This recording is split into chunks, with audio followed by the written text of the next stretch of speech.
I'm glad to welcome everyone who has joined the broadcast on Freedom TV channel. Right now, we'll talk about the repressions in the Russian Federation and what awaits them. The Kremlin is tightening its control over Russian citizens and the internet space, preparing for possible protests after the end of the war against Ukraine. Reuters reports on this. According to journalists, there are fears in Moscow of declining support for Putin and expectations of possible surges of discontent. For this reason, there is already a tightening of restrictions in the digital space. The authorities are increasing pressure on users and services, which is accompanied by the blocking of popular platforms and disruptions to mobile internet in major cities. As Reuters notes, office workers are struggling with blocked internet access, while teenagers are forced to constantly switch VPNs. Taxi drivers, meanwhile, have to navigate Moscow without online navigation. The Kremlin explains such measures by claiming that Western IT companies have allegedly refused to cooperate with Russian entities. Russians on social media are already comparing the country to a prison or a digital gulag. They write that the Kremlin is building not a sovereign internet but a digital solitary confinement cell. And what worries the country's citizens is not just the blocking. Telegram. In central districts of Moscow, mobile internet has been experiencing disruptions for over a week. A similar situation is happening in St. Petersburg. Operators assure that nothing depends on them, and the CEO of Telecom Daily claims that despite the blocking, Russian users are in no hurry to switch to other services. Officials and managers of state companies are buying special clean SIM cards to install the Max Messenger. The Kremlin intends to legally require officials to switch to using the state messenger Max, Forbes reports. The requirements are included in the amendments for the second reading of the anti-fraud measures package. It was passed in the first reading on February 10th. If the amendments are approved, they will come into force as early as September. How control over the digital space is being tightened in Russia. More on this in our report. Russian citizens are calling what is happening in the country a digital gulag. On social media, Russians write that the Kremlin is building not a sovereign internet but yet another prison cell. It is becoming impossible to live in this country. Our family does not intend to live in a closed digital and not only digital concentration camp. We are planning to leave Russia with the whole family in the near future. Who are you really hurting? Such a government will soon completely deprive the country of highly qualified and educated citizens. It's not just about blocking Telegram. In the central districts of Moscow, mobile internet has been experiencing disruptions for over a week. The same problems are happening in St. Petersburg. The authorities strongly recommend that Russians use services from the whitelist, that is, websites that remain accessible when mobile internet is shut off. The list of digital platforms is compiled from the most popular internet resources in the Russian Federation, as well as based on proposals from federal and regional authorities and in coordination with agencies responsible for ensuring security. It is impossible to add a resource to this list by any other means. From a statement by the Ministry of Digital Development, Communications and Mass Media of Russia. If in Moscow and St. Petersburg the internet works intermittently, meaning resources don't load, videos won't play, and messengers malfunction, then in the regions the situation is much more critical. There, mobile internet may be completely unavailable. This complicates the work of businesses, services, delivery, banking apps, and transportation. In 5 days, the losses to the capital region from the outages amounted to from 3 to 5 billion rubles. Over the past year, the Russian economy lost about 1 trillion rubles due to slowed internet access. Shutdowns and social media blocks were previously calculated by experts. Top 10 VPNs. According to their calculations, in total, internet shutdowns in Russia in 2025 amounted to 37,166 hours, and they affected almost the entire population of the country, 146 million people.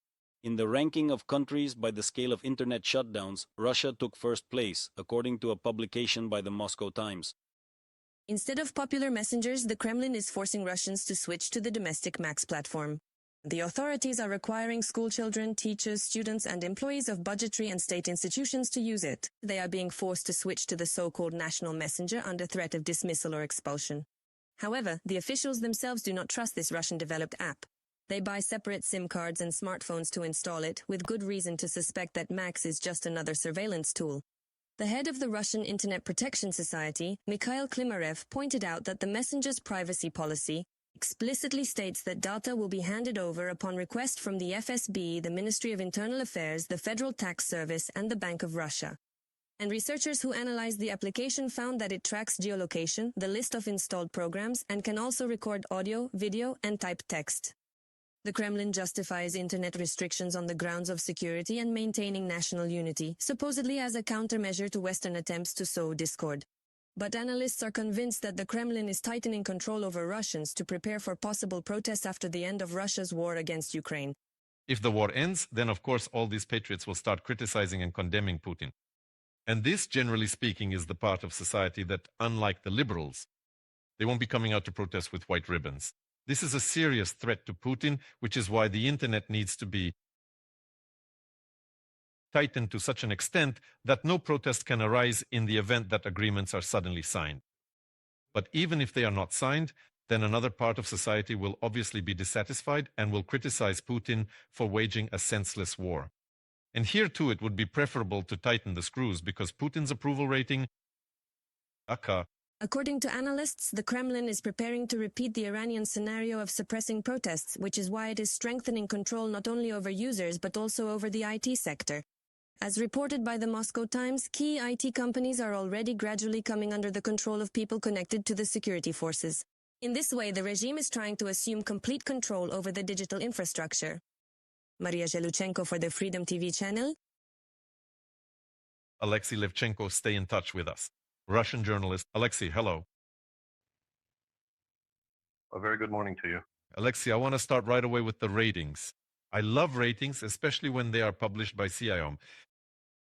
I am currently reading a report stating that, according to the most recently published approval ratings from the State Center at CIOM, which is a state-run organization, I must emphasize, approximately 32% of the Russian population named Vladimir Putin as the specific politician whom they trust the most. 32%. Let me remind you that during the elections, they almost drew up 102%. What is the reason for this publication? Even CIOM is showing such low ratings. I understand that there is no trust in state-run Russian public opinion polls, but still, it's an interesting fact. Actually, there's nothing sensational here because there are simply two types of polls. One poll is when you're given a list of people and you choose from it. And the second is when people name someone themselves. And when people name someone themselves, it's always the case that Putin's rating was about the same, but maybe actually a bit higher, maybe around 35%. And what's interesting is that in these polls, for example, when Navalny was alive, Navalny would get a few percent. So people would even mention such opposition figures.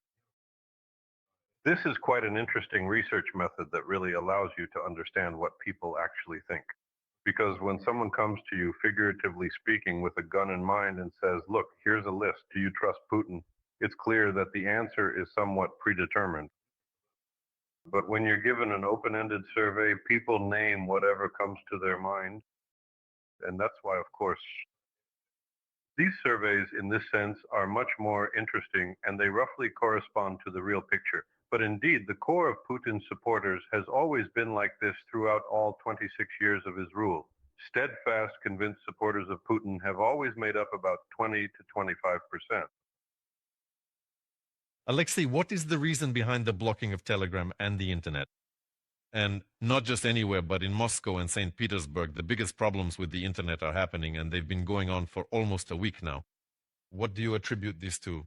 Is it a coincidence or a strategy of restriction? Well, actually, it's not just a week, by the way. That's just not accurate. Moscow and St. Petersburg came under this experiment back in March, and in general, the system is being tested on Russian citizens in other regions have been experiencing this for a very long time already, for several months now. And it's clear that the authorities are drawing serious conclusions, especially after the recent events in Iran that happened before the new year, when really the only things that saved the Iranian regime at that moment were two factors. Those were the complete shutdown of the internet and the total shooting of people who took to the street. As for the total shooting, of course, it's not a fact that such a scenario is possible in Russia, even if there are serious protests that could frighten the authorities, because after all, the societies are different. But at the very least, the Kremlin's current goal is a dream, right? It's complete sterility. What is supposed to happen now?